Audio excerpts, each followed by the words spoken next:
Hello, everyone. Welcome back to the ASPA podcast. My name is Karen. I am the marketing manager here. Today, we are with Manley Feinberg. He's the founder and CEO of Vertical Lessons. Hey, Manley, how are you? Good to have Good. How are you, Karen? you. Good, thank you. So, Manley, why don't you start by telling us a little bit more about yourself, your background? Yeah, thanks for asking. I have a little different perspective on life. A couple things that are a little unusual about me. One is I've spent more than 30 years climbing mountains, which is not super unusual, but it's interesting to most people. My stories that I share, where I learned. Basically, what happened is I've climbing mountains for years, decades, and simultaneously doing two other things. One, trying to be a business leader inside of different companies and working with different organizations. And then, ironically, I worked a lot, very, very, very closely with our HR teams at one company some people may have heard of called Build-A-Bear Workshop, and helped grow that organization. And I was actually the only person outside of the HR department awarded.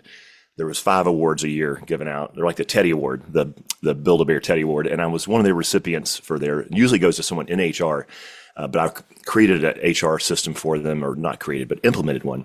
And it was a massive, massive project, and it went really well. And anyway, I love HR people, and I'm human. That's my specialty. Is just I love humans, and I love helping humans achieve and excel and keep their head above water when times are tough.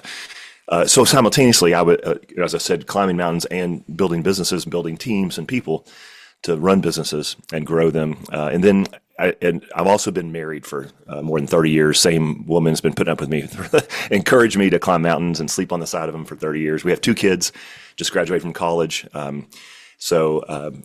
that's kind of a little different perspective because I've reverse engineered these lessons and applied them in the world of day-to-day life. And then 2011, actually it was the fall of 2010 when I made up my mind, but I started my business, full-time speaking business around 2010, 2011, and then left Build-A-Bear to do it full-time so I could focus on, I try to ignore it. It's one of these things, a dream or kind of a passion that kind of hits you at an all of a sudden moment. And I couldn't ignore it. And I knew that's what I was supposed to, I believe it's my calling, not to get too serious about things, but I'm very passionate about my work and helping people. So, yeah, so I'm happy to talk more about stuff. I try to, some people want to hear more about climbing. They want to hear more about tell me more about your kids, your wife, or business people, your lessons. I'm happy to take this in any direction that best serves you all.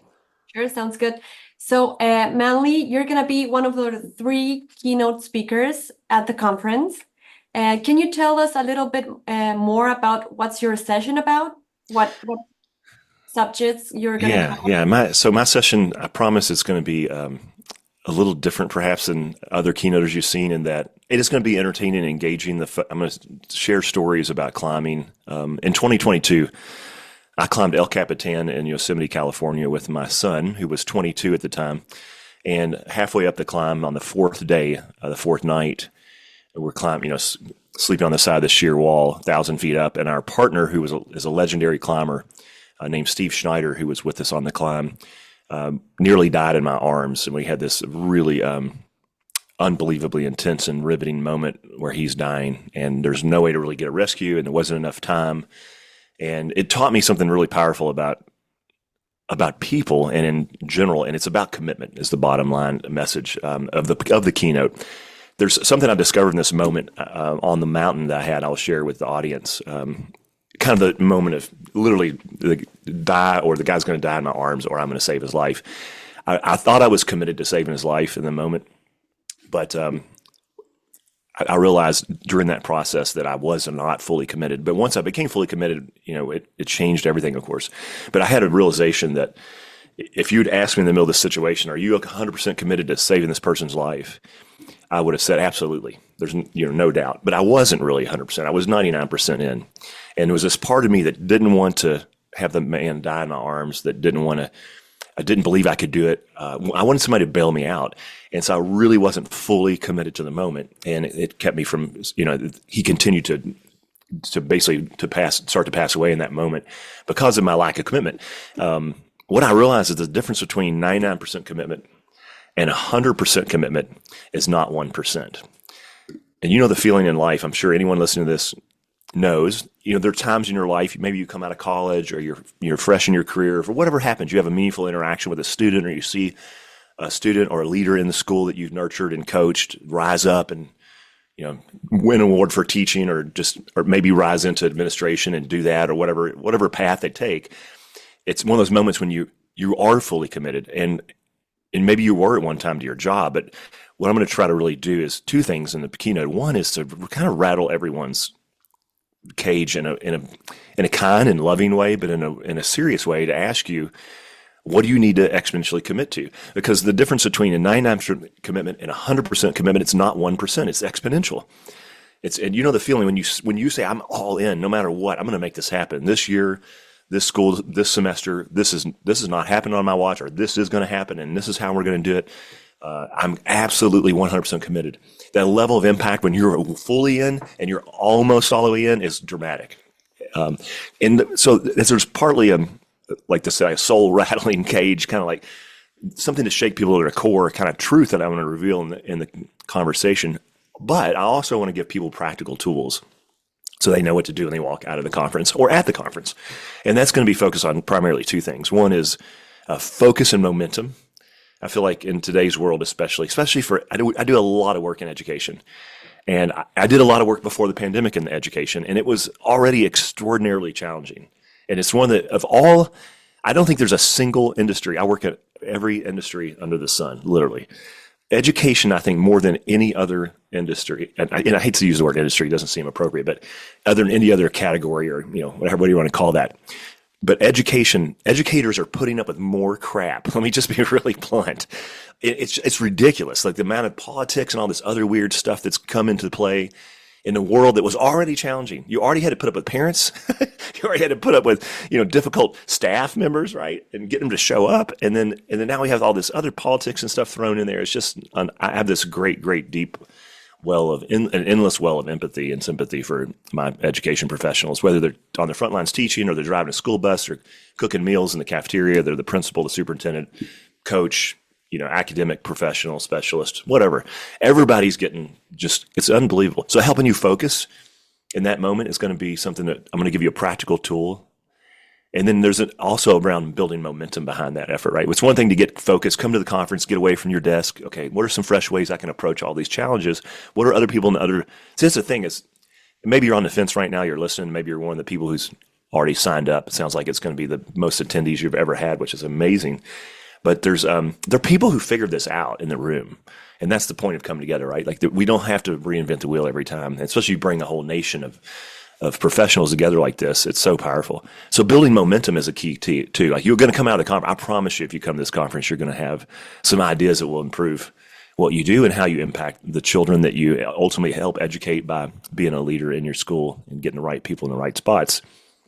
And it's critical that you keep the momentum going. The other thing we're going to focus on is building relationships more intentionally.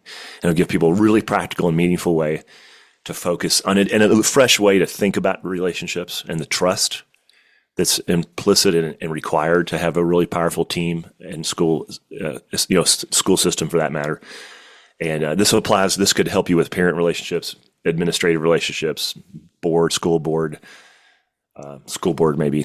That's a tricky one sometimes with all the crazy stuff going on. But that's even needed more than ever, right? I get that question. And how do I build relationships with people who are challenging or being difficult, or, wanting to raise certain issues in a way that is difficult? So that's a little preview, I guess you'd say. So very tactical, practical insights and to content, and then I also expect people to walk out inspired and emotionally moved, because I always say that if information's all we needed, YouTube and Google would have fixed us a long time ago.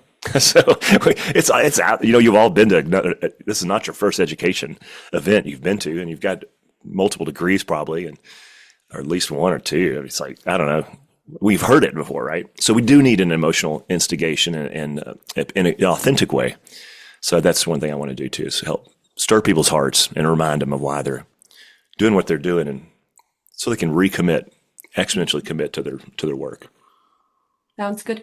Manley, how do you think are the biggest challenges in managing your professional life versus your personal life?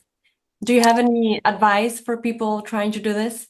Oh, geez, this is one of the, that's actually from the actionable content piece of my keynote, that the two core lessons that are really about focus and momentum were developed from this very challenge that at Build-A-Bear as an example.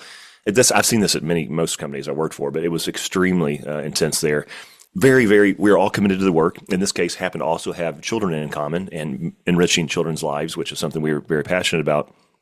But the other truth is that it was incredibly challenging to we grew the company from when I walked in the door, we had 40 stores, 42 when I officially started, and then 454, I believe, by the time I left. So, massive, massive growth. And it feels not unlike a school. Although you all felt like there's more than one.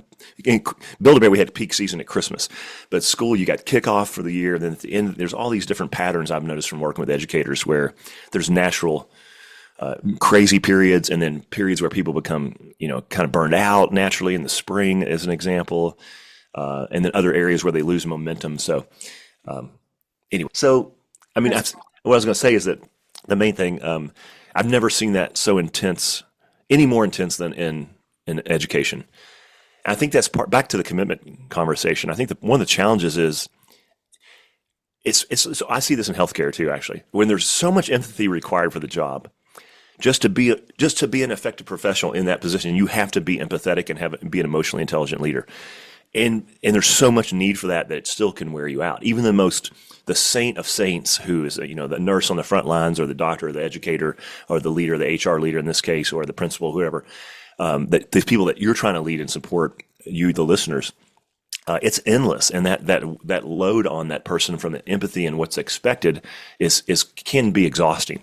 So I think that for that reason, the chaos of trying to balance home and life is even more difficult. And what ends up happening, one thing I'm excited, and I emphasize a lot in my keynote, I'll probably talk about this with you all in Seattle, is there's everything I'm going to share with you in this keynote can help you at home as much as it can help you at work. I promise you. And I'm big on we're one human. We try to compartmentalize things off. But the truth is this: if work is challenging or stressful, extra stressful, it's going to affect home life. All right. And if you got something going on at home, at the dinner table or wherever, in your personal relationships, it's going to affect you at work. It just does. And so every lesson and every insight I share can definitely, I bet a third of the people in the room, the thing they need to commit to may not be something at work, right?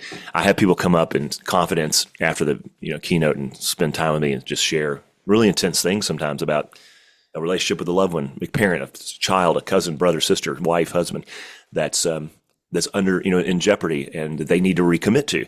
And sometimes you got to fix that stuff before you can be the person you need to be at work, or vice versa, right? And usually the people at home just get what's left over. So it's incredibly difficult. I think driving awareness around that, and also kind of surrendering to the fact that you're never going to fully have it in balance. I have a good friend, by the way, a speaker buddy as well, a book I can recommend for this. This question is called, it's about balance, essentially. Off Balance on Purpose is the name of the book. His name's Dan Thurman. Really practical, really cool insight, and just a way of looking at that. He just talks about it differently than other people, as far as, most people are trying to get everything in balance, but he addressed and realized, like, you never can, right? You're just in balance in one place, but you're never like fully, your whole life's never going to be buttoned up. And that's a difficult, uncomfortable feeling for a lot of people, to surrender that, but not give up, right? How do you surrender or like accept that or lean into it without, it's kind of getting philosophical, right? Without not saying, oh, I'm not going to do anything about it, but you sort of do have to release it emotionally, or it's going to wear you out, because it's kind of an impossible task. Yeah, for sure. So, what are you looking forward to for this conference? I'm looking forward to being with people who care about kids and who want to show up and commit at a deeper level. And that's the thing. If I took a pre-survey, do you want to commit at a deeper level to your work? I would bet everybody in the room, most people, are going to say absolutely. That's why I'm here.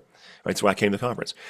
I think doing that is the crux, right? And being really honest with themselves.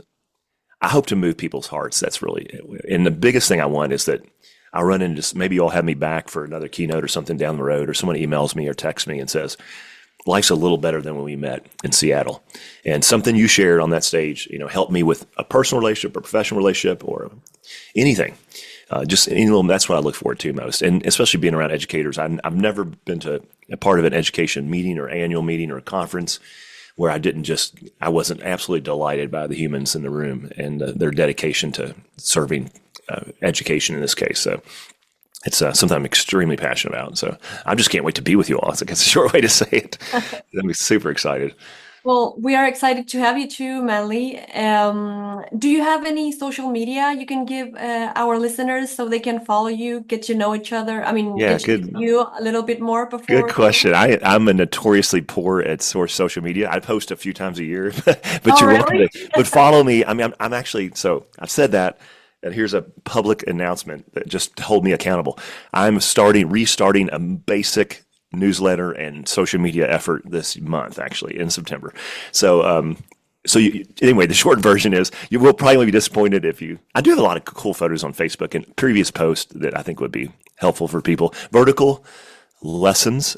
So VerticalLessons.com. Vertical lessons. There's two L's in the middle and it's plural at the end. There's an S. Verticallessons.com. There's links to my social media on there. And then it is also an easier way to see. If you go to resources under my blog, there's past content and videos and stuff that I put up when I used to do that a few years back. So, but then it also gives you a sense of my work, and you get a free copy of the first 3 chapters of my book on there. Learn a little bit more about my work and my perspective on life and stepping up. Okay, awesome. Manley, thank you for chatting with us today, and we are excited to see you in Seattle in October. Yeah, I'm excited. Thank you, Karen. I look forward to seeing you in Seattle.